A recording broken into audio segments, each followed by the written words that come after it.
오늘 시간에는 왕 중의 왕이라는 제목으로 하나님 말씀 증거하도록 하겠습니다. 예수님의 탄생에 관련돼서 예수님을 제외하고 가장 신비롭고 독특하고 비밀에 쌓여 있는 것 같은 인물들이 누구일까요? 아마 동방 박사들일 겁니다.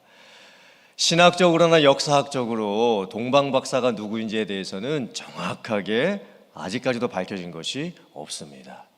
여전히 신비함에 쌓여져 있는 인물들입니다. 우리는 동방 박사가 3명이라고만 알고 있는데, 왜냐하면 동방 박사들이 와서 황금과 유향과 모략 3가지의 예물을 드렸기 때문에 동방 박사가 3명이라고 알고 있지만, 사실 성경에는 동방 박사가 3명이라고도 얘기를 하지가 않습니다. 그냥 동방의 박사들이라고 되어 있죠. 동방 박사에 대해서는 기독교 성화에서도 독특함이 나타납니다. 화면 한번 봐주시겠습니까? 동방 박사 그림이 제일 처음 등장한 게 언제냐면 AD 한 200년경부터 300년경 초기까지 기독교인들이 로마 시대를 살면서 예수님을 믿는다는 이유로 많은 핍박을 받고 또 죽임을 당하고 있었던 때였습니다. 그때 기독교인들의 무덤이라고 알려져 있는 카타콤에서 처음으로 동방 박사의 저런 그림이 발견이 됩니다. 다음 화면 봐주시기 바랍니다. 그리고 시간이 많이 흘러서 이제 1400년대 말이 되었습니다. 르네상스 시대가 되었는데, 그때 그려진 동방 박사들에 대한 그림을 보면 아주 화려하게 묘사가 됩니다. 알브레이트 뒤로가 그린 동방 박사 그림을 보면 특이한 모습이 있는데 한번 살펴보세요. 동방 박사들 모습 중에서 저 동방 박사는 모습이 좀 특이하다 이렇게 느껴지는 사람이 누굽니까? 제일 오른쪽에 있는 동방 박사 보면 흑인 동방 박사가 등장을 합니다. 그리고 동방 박사가 빨간색 스타킹을 신고 있습니다. 아니, 저런 동방 박사가 있을 수 있을까?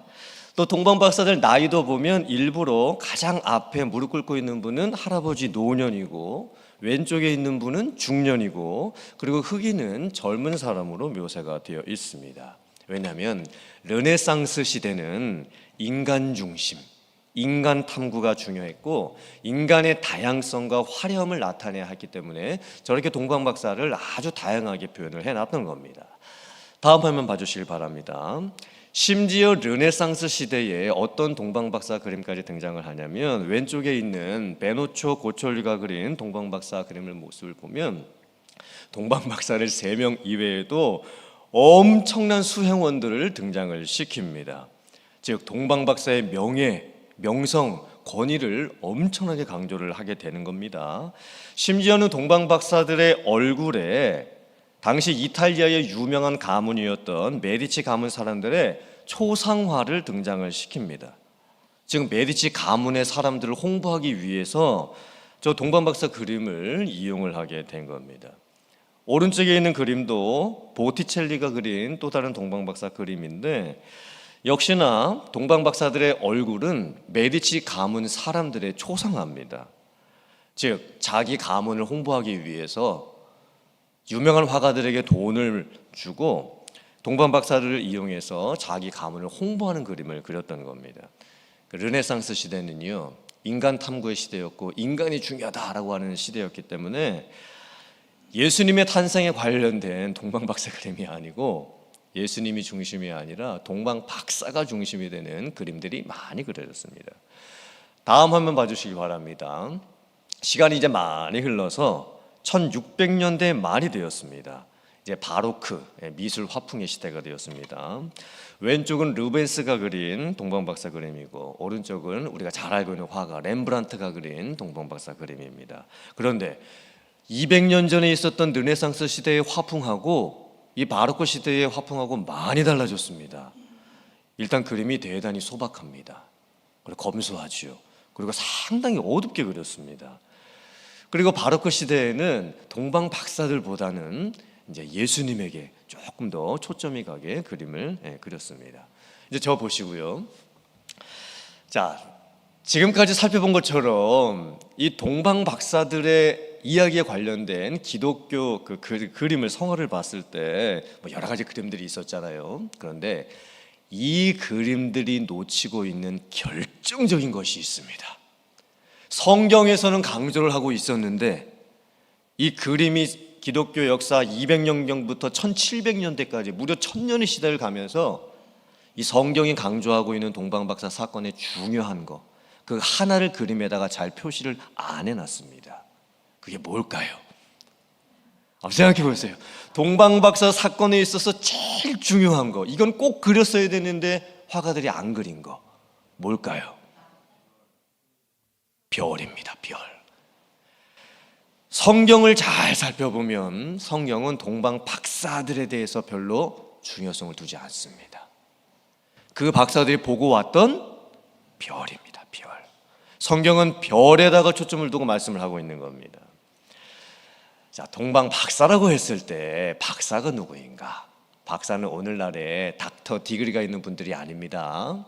박사는 당시 바벨론과 페르시아 지역에서 별을 보면서 점을 쳤던 점성술사, 또는 별의 움직임을 관찰했던 천체과학자, 혹은 세상의 이치를 꿰뚫고 있었던 현자, 지혜자들입니다.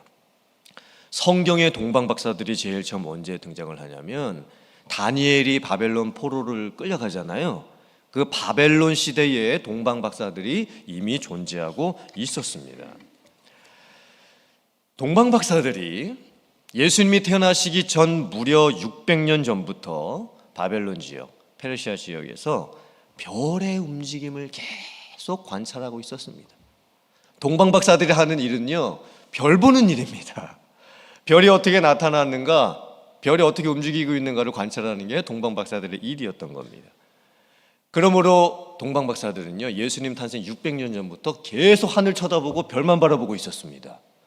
그런데 어느 때가 되었을 때 어느 별 하나가 이상한 별빛과 특이한 움직임을 나타내는 것을 관찰을 하게 됩니다. 그 성경 말씀을 보면 동방박사들이 그 별의 움직임을 따라서 예루살렘까지 왔다라고 기록을 해놨고, 심지어는 예수님이 탄생하고 계셨던 베들레헴 그 위에서는 그 별이 움직임을 멈추었다, 그냥 그 자리에 서 있었다라고 기록을 해 놓았습니다. 제가 고등학교 시절에 서클 활동을, 천체 관측반 활동을 했습니다. 그래서 별에 대해서 제가 조금 아는 게 있어서 제가 말씀을 드립니다. 화면을 한번 보시기를 바랍니다. 별들은 어떻게 움직이냐면 북극성을 중심으로 해서 1시간에 15도씩 회전 운동을 합니다. 그래서 별 사진을 찍을 때 오픈 셔터로 해가지고 오랜 시간 동안 노출을 시키면서 별 사진을 찍으면 여러분들이 보시는 것 같은 북극성을 중심으로 해가지고 별들이 회전 운동을 하는 모습이 저렇게 찍히게 되는 겁니다. 근데 더 과학적으로 정확하게 말씀드리면 별이 움직인 게 아닙니다. 별은 그 자리에 있습니다. 근데 뭐가 돈 걸까요? 지구가 자전을 하면서 돌았습니다. 별은 그 자리에 있는데 지구가 자전을 한 겁니다. 저 보시고요. 자, 별은요, 그 자리에 있는 거고 지구가 자전을 하면서 이 별의 움직임이 어떻게 관찰이 되냐면 북극성을 중심으로 해서 원운동을 하게 되어 있습니다. 원운동. 절대 별은 이렇게 일직선으로 갈 수가 없는 겁니다. 그리고 별은 절대 멈추어 설 수가 없습니다. 별이 멈췄다는 것은 지구가 자전을 멈췄다는 뜻이죠. 그런 일은 절대 일어날 수가 없습니다. 그런데 성경 말씀을 보면 동방박사들이 600년 동안 별을 관찰하고 있었는데 어느 별 하나가 특이한 움직임을 나타내는 겁니다. 그리고 그 별이 이상한 그 경로로 이동을 하고 있는 겁니다. 동방박사들이 그 별을 보고서 따라온 거예요. 동방박사들이 동방에서부터 예루살렘까지 오는 동안 약 4개월 정도 걸립니다. 그런데 그 별 하나가 계속해서 특이한 움직임을 나타내고 있었던 거예요. 그리고 예루살렘까지 왔고, 그리고는 예수님이 태어나셨던 베들레헴 위에서는 멈추어 섭니다. 이거는 기적 중의 기적입니다. 과학적으로도 이런 일은 일어날 수가 없는 사건입니다. 성경을 잘 읽어보면요, 성경은 이 별을 우리는 이제 흔히 큰 별, 뭐 환한 별 이렇게 생각하잖아요. 성탄 트리 위에도 지금 어떤 별이 지금 장식돼 있죠? 왕별, 큰 별이 지금 장식돼 있습니다. 근데 성경은 어떻게 표현하고 있냐면 그의 별 이렇게 표현하고 있습니다. 큰 별도 아닙니다. 뭐 빛나는 별도 아닙니다. 그의 별입니다. 즉 예수님의 별이라는 뜻인 거예요. 그러므로 성경은 동방박사 사건을 통해서 우리에게 무엇을 이야기하려고 하는가? 동방박사들이 중요한 거 아닙니다. 그 박사들 누구인지 전혀 중요하지 않습니다. 그 박사들이 보고 왔던 별이 중요한 겁니다. 그 별에 아주 특별한 의미가 담겨져 있습니다. 성경은 그의 별이라고 말씀하고 있지요. 구원론의 의미를 담고 있습니다. 자, 그리고 예수님의 탄생에 관련돼서 이미 별에 관련된 여러 가지 예언의 말씀이 있었습니다. 앞에 있는 화면 보시고 민수기 24장 17절 말씀 같이 봉독해 보겠습니다. 시작. 내가 그를 보아도 이때의 일이 아니며 내가 그를 바라보아도 가까운 일이 아니로다. 한 별이 야곱에게서 나오며 한 규가 이스라엘에게서 일어나서 모압을 이쪽에서 저쪽까지 쳐서 무찌르고 또 셋의 자식들을 다 멸하리로다. 아멘. 이 말씀은 사실 거짓 선지자 발람이 했던 예언입니다. 물론 하나님께서 이제 거짓 선지자를 사용하셔서 이 예언의 말씀을 하신 거죠. 지금 발람 선지자가 누군가를 바라보고 있습니다. 누군가가 보입니다. 그런데 그 사람에 관련된 일이 지금 때의 일은 아니라고 지금 예언을 합니다. 발람 선지자가 그를 바라보고 있는데 이 사건은 가까운 때에 일어나는 일은 아니라고 지금 예언을 하고 있습니다. 그런데 한 별이 나타나게 될 것이다. 이렇게 지금 예언을 하고 있는 겁니다. 그가 누굴까요? 이 거짓 선지자 발람 선지자가 바라보던 그가 오심이 지금 이때의 일이 아니고 가까운 일이 아닌데 언젠가는 오시게 될 텐데 한 별처럼 오시겠다고 했던 그가 누굴까요? 1차적으로는 다윗 왕입니다. 그리고 2차적으로는 메시아, 그리스도, 예수님인 거예요. 근데 그 한 별이 오는데 그 별은요 한 규를 가지고 옵니다. 이 규가 뭘까요? 규? 왕들이 통치할 때 사용하고 있었던 지팡이지요. 그러므로 한 별이 올 것이다. 그 별은 한 규를 가지고 올 것이다라고 하는 것은 장차 예수님께서 왕으로 세상에 오실 것이라는 예언의 말씀이었던 거예요. 앞에 있는 화면 보시고 요한계시록 22장 16절 말씀 같이 봉독해 보겠습니다. 시작. 나 예수는 교회들을 위하여 내 사자를 보내어 이것들을 너희에게 증언하게 하였노라. 나는 다윗의 뿌리요 자손이니 곧 광명한 새벽 별이라 하시더라. 아멘. 예수님께서 장차 다윗의 후손으로 오신다고 말씀을 합니다. 왕적 권위를 오신다고 말씀을 하고 있는 것이지요. 그리고 예수님은 새벽 별로 오시겠다고 말씀을 하고 있습니다. 그러므로 예수님의 탄생에 관련돼서 계속 별에 대한 예언의 말씀이 나오는데 그 별은 예수님이 진정한 왕으로 세상에 오신다는 말씀입니다. 이 세상에 있었던 왕들하고 다른 왕의 모습으로 오신다고 말씀을 하고 있는 겁니다. 진짜 왕이 오실 것이다. 이 세상에 있는 왕들과는 다른 진짜 왕이 오실 것이다. 그래서 그 별의 움직임을 보면 참 독특했던 것이요. 동방박사들이 그 별의 움직임을 보고 이제 이스라엘까지 오는데 처음에 어느 도시를 찾아갔을까요? 예수님이 태어나셨던 베들레헴이 아니었습니다. 처음에 어느 도시를 찾아가죠? 예루살렘을 찾아갑니다. 예루살렘에 누가 살고 있었습니까? 헤롯 왕이 살고 있었습니다. 동방박사들이 예루살렘을 찾아가서 헤롯 왕에게 묻습니다. 우리가 저 별을 보고 유대인의 왕으로 나신 이에게 경배를 하러 왔습니다. 그 왕은 지금 어디에 계십니까? 그러자 예루살렘이 난리가 납니다. 왜일까요? 예루살렘의 왕은 누굽니까? 헤롯 왕인데, 그런데 헤롯 왕 말고 다른 왕이 태어났다고 지금 동방박사들이 이야기를 하고 있는 겁니다. 그때 헤롯 왕이 신하들에게 묻죠. 정말 그런 왕이 올 것이라는 성경의 예언이 있느냐 찾아보아라. 신하들이 찾아봅니다. 그때 미가 선지자가 예언했던 그 예언의 말씀을 찾아내지요. 메시아가 베들레헴에서 태어나게 될 것이라, 이런 예언이 있었다라고 이야기를 해주는 거예요. 그러자 동방박사들이 어디로 찾아갈 거예요? 다시 또 그 별의 움직임을 보고 예루살렘에서 베들레헴으로 가는 겁니다. 그 베들레헴 근처에 가자 별이 그 자리에서 멈춰서게 된 거지요. 지금 동방박사 사건이 계속해서 강조하는 건 뭘까요? 별 얘기 계속 강조하고 있고, 그리고 뭘까요? 진짜 왕이 오신다는 거예요. 진짜 왕이 오신다는 거예요. 그런데 그 진짜 왕의 모습이 어떤 왕의 모습일까요? 자, 이사야서 9장 6절 말씀 같이 한번 봉독해 보겠습니다. 시작. 이는 한 아기가 우리에게 낳았고 한 아들을 우리에게 주신 바 되었는데 그의 어깨에는 정사를 메었고 그의 이름은 기묘자라, 모사라, 전능하신 하나님이라, 영존하시는 아버지라, 평강의 왕이라 할 것임이라. 아멘. 이사야 선지자가 예수님 탄생 700년 전에 메시아 탄생에 대해서 예언의 말씀을 기록해 놨습니다. 한 아기가 태어나게 될 것인데, 진짜 왕으로 오시는 그 아기가 태어나게 될 것인데, 그 아기는 어깨에다가 정사를 메었다.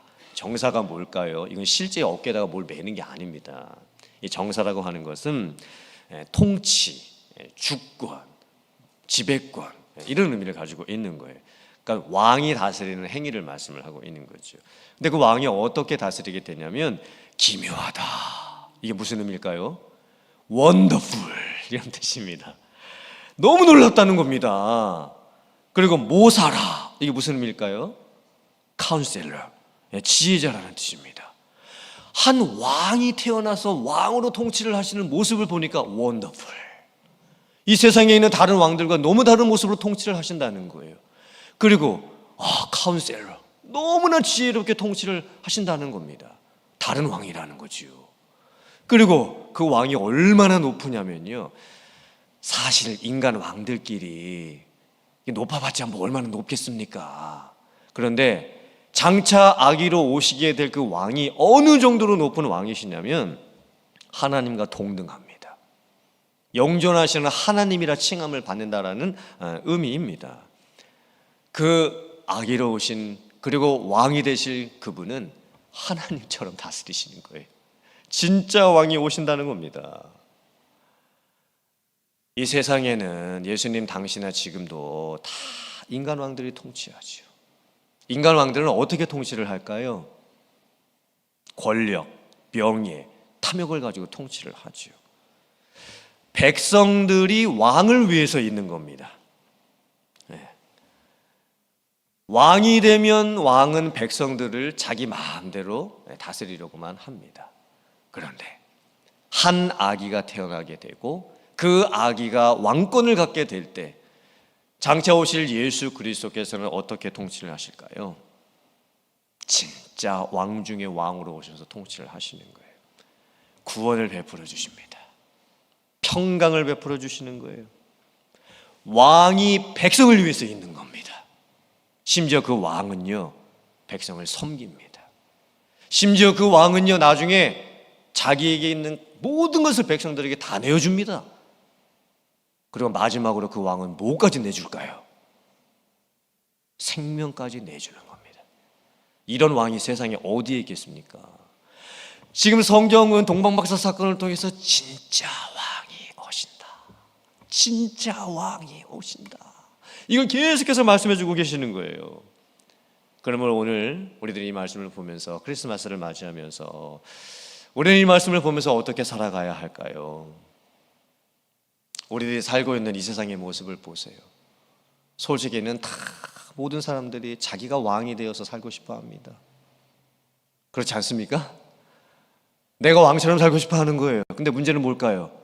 나도 왕처럼 살고 싶어 하고, 저분도 왕처럼 살고 싶어 하고, 저분도 왕처럼 살고 싶어 하고, 다 왕처럼 살고 싶어 하니까 어떻게 될까요? 서로 갈등하고 싸울 수밖에 없는 겁니다. 분쟁할 수밖에 없는 겁니다. 크리스마스를 맞이하면서 왕 중에 왕으로 오셨지만 백성을 사랑하시고 백성에게 모든 것을 내어주시고 심지어 그 백성을 위해서 자기의 생명까지도 내어주셨던 우리의 진정한 왕 예수 그리스도, 그분이 여러분들의 인생의 주인이 되실 수 있게 주님의 이름으로 축복합니다.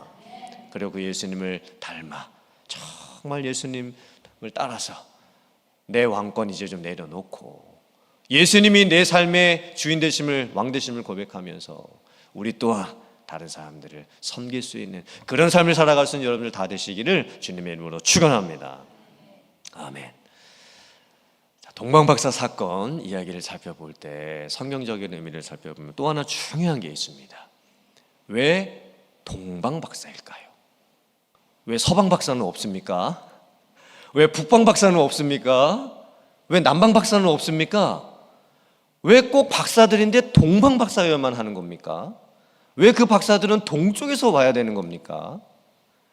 여기에 너무 중요한 의미가 담겨져 있습니다. 왜 박사들은 동방박사일까? 서방박사는 왜 없고 북방박사는 왜 없고 남방박사는 왜 없는 걸까? 자, 성경이 말씀하고 있는 동방, 이 의미가 무슨 의미를 담고 있냐면 이런 뜻입니다. 앞에는 화면 보시고 창세기 4장 16절, 창세기 11장 2절, 에스겔서 25장 4절 같이 봉독해 보겠습니다. 시작.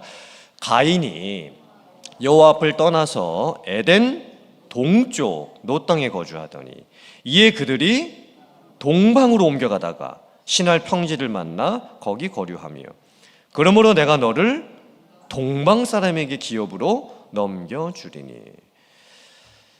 창세기 4장에서 가인이 아벨을 죽이지요. 그리고 하나님께서 심판하셔서 이 가인이 이제 벌을 받고 쫓겨나게 됩니다. 그런데 그 모습을 잘 보면요, 하나님 앞을 떠나지요. 그런데 가인이 하나님께 벌 받으면서 어느 방향으로 가죠? 어느 방향? 동쪽으로 갑니다. 동쪽. 창세기 11장에서 노아의 홍수 사건이 일어나고 나서 사람들이 이제 퍼지기 시작하죠. 노아의 자손들이 퍼져나가기 시작하는데, 그런데 시날 평지에 사람들이 다 모입니다. 그리고선 바벨탑을 쌓게 됩니다. 하나님을 대적하면서 바벨탑을 쌓았던 그 장소가 어디입니까? 사람들이 지금 다 또 지금 어느 방향으로 가고 있죠? 동방. 동방으로 옮겨가다가 시날 평지에서 사람들이 다 모인 거예요. 그리고 거기서 바벨탑을 쌓은 거예요. 자, 남유다 나라가 망하고 에스겔 선지자가 포로로 끌려가게 되었을 때에 하나님께서 하나님의 백성들을 동방 사람들에게 넘겨줬다, 이렇게 말씀을 하고 계십니다. 동방으로 끌려간다는 게 뭘까요? 심판입니다. 심판. 그러면 잘 보세요. 가인도 그렇고 노아 홍수 사건 이후에 죄를 짓는 사람들의 모습, 바벨탑 쌓는 사람들의 모습도 그렇고, 그리고 하나님의 백성들이 나라 망하고 포로로 끌려갈 때도 그렇고 다 어디로 갑니까? 동방 지역으로 가는 겁니다. 동방 지역.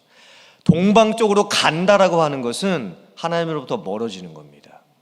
죄, 심판이 있는 곳이 동방 지역이죠. 그럼 반대로 동방 쪽에서부터 이 예루살렘, 이 이스라엘 쪽으로 온다는 것이 무슨 의미일까요? 이건 구원 그리고 회복의 은혜입니다. 사실 유대인들의 입장에서 봤을 때 이 동방에 있었던 박사들은 이방 사람들이었습니다. 동방 박사들은 하나님을 믿는 사람들이 아닙니다. 그냥 별을 보고 점을 치거나 별을 보고 천체 연구를 하거나 별을 보면서 지혜가 있는 사람들 정도밖에 안 됩니다. 이방인들입니다. 하나님 믿지 않는 사람들입니다. 근데 참 놀랍습니다. 동방에서부터 동방 박사들이 한 왕의 탄생을 보면서 이 이스라엘까지 찾아오게 되는 거예요. 동방으로부터 동방 박사들이 서쪽으로 가게 되는 겁니다. 이게 무슨 의미일까요? 구원입니다. 회복이지요. 소망입니다. 구약시대에 하나님께 예배를 드리는 성막이 있었습니다. 성막도 문이 어느 쪽에 있냐면 동쪽에 있습니다. 그래서 하나님께 예배를 드리러 오려면 동쪽에 있는 문을 통해서 서쪽 방향으로 이렇게 오는 겁니다. 하나님이 왜 이렇게 문을 만드셨을까요? 똑같은 의미입니다. 동쪽에서부터 서쪽으로 들어온다는 것은 구원, 회복, 죄사함, 은혜, 이런 의미를 갖고 있는 거예요. 그러므로 이 동방 박사들이, 하나님을 믿지 않는 사람들이 동방에서부터 예수님을 찾아왔다고 하는 것은 열방의 회복입니다. 그냥 단순하게 예수님이 베들레헴에서 태어나셔서 이스라엘 중심으로 유대인들만 구원하는 그런 의미가 아닌 거예요. 예수님의 탄생은 온 열방의 구원, 모든 세상의 구원의 의미를 포함하고 있는 겁니다. 예수님이 왕으로 오시면서 통치하시면서 모든 열방, 모든 세계가 다 회복이 된다라고 하는 엄청난 구원의 사건을 담고 있는 겁니다. 동방 박사들이 예수님을 찾아와서 세 가지의 예물 드렸죠. 뭐였죠? 황금, 왕권을 의미하는 것이고, 두 번째는 유향, 이거는 향이 나는 재료입니다. 특별히 향을 피워서 이제 연기가 나게 하면서 이게 흔들면 그 향이 이렇게 냄새가 나게 하는 재료들입니다. 이 유향은 어느 때 사용을 많이 했냐면, 이제 종교에서 신께 제사를 드릴 때 그 향을 피워가지고 연기를 나게 하면서 이렇게 흔들었습니다. 오늘날에도 천주교나 동방 정교에서는 그렇게 이제 예배를 많이 드리게 되죠. 그러므로 유향이 의미하는 게 뭘까요? 이건 제사, 예배입니다. 예배. 그리고 모략이 무엇이냐면, 모략은 방부제입니다. 사람이 죽었을 때 사람이 썩지 않게 하기 위해서 시신에다 바르는 방부제, 그게 모략인 거예요. 그런데 아니 이제 갓 태어나신 예수님께 이 모략을 선물로 드린다는 게 이상한 선물 아닙니까? 아니 지금 예수님께서 아기로 지금 막 태어나셨는데 이제 막 태어난 아기에게 사람 죽는데 쓰는 모략을 선물로 드린다는 게 이게 좀 이상한 의미 아니겠습니까? 그러니까 여기에서부터 벌써 예수님께서 이 세상에 오심으로 인해서 예수님이 장차 어떻게 하실 것이라는 것, 어떻게 죽게 되실 것이라는 것, 이게 다 들어가 있는 것입니다. 동방 박사들이 예수님께 드렸던 이 세 가지의 선물, 예수님이 왕이시다, 예수님께 경배한다, 그리고 예수님의 죽으심을 통해서 온 열방이 회복될 것이다, 이런 의미를 가지고서 동방에서부터 박사들이 예수님을 찾아와서 경배를 했던 겁니다. 그러므로 사랑하는 성도님들, 우리들이 크리스마스 성탄절을 맞이하면서 우리가 뭘 해야 될까요? 왕 되신 예수님께 경배, 왕 중의 왕으로 오신 예수 그리스도께 예배, 내 인생의 주인 되시고 나의 구원자가 되시는 주님께 온 마음을 다해서 예배드릴 수 있는 우리들이 되어야 될 줄 믿습니다. 그리고 예수님께서 진정한 왕이 되심으로 인해서 이제 이 세상을 통치하실 때 그때 열방의 회복이 일어나게 되는 줄 믿습니다. 저와 교회는 그 예수님을 전해야 될 사명이 있습니다. 이 세상에 있는 것들로 가지고서는, 세상에 있는 인간의 왕들을 통해서는 절대 이 세상은 회복이 될 수 없습니다. 오직 예수 그리스도, 왕 중의 왕으로 오신 예수님께서 이 세상을 통치하시게 될 때 우리들뿐만이 아니라 이 모든 세상 사람들이 구원을 받고 은혜를 받고 회복이 되게 되는 줄 믿습니다. 그래서 왕 중에 왕으로 오신 그 예수님을 높여 경배하는 여러분들 되시기를 바라고, 이 복된 소식을 세상에 전하고 정말 세상의 회복을 위해서, 열방의 회복을 위해서 기도할 수 있는 여러분들 다 되실 수 있기를 주님의 이름으로 축원합니다. 아멘.